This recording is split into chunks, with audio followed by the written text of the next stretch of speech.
Number 5.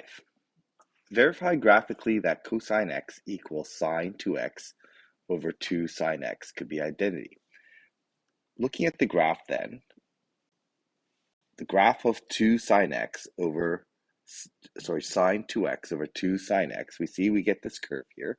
It definitely looks like a cosine graph. And we can also see that if we follow the curve at 0, it's undefined, and that's generated with that divide by sign in the denominator. We can check this by graphing the cosine right on top of that. The cosine graph's on top of that, and we can see that the blue graph matches the original graph, so that definitely is a cosine graph.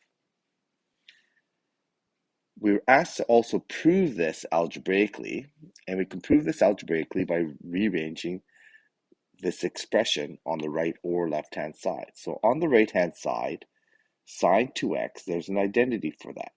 That can be rewritten as 2 sine x in the single angle form times cosine x in the single angle form.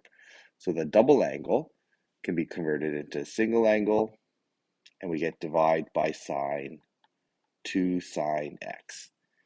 Here we can cancel algebraically the 2 sine x's, and that's how we get the whole when those cancels out. And on the right hand side, we are just left with cosine x, and that's equal to the left hand side. So my identity here is now proven. I have restrictive non-permissible values at sine x equals 0. And that would give us angle values at 0, pi, 2 pi, and we can write that as n pi.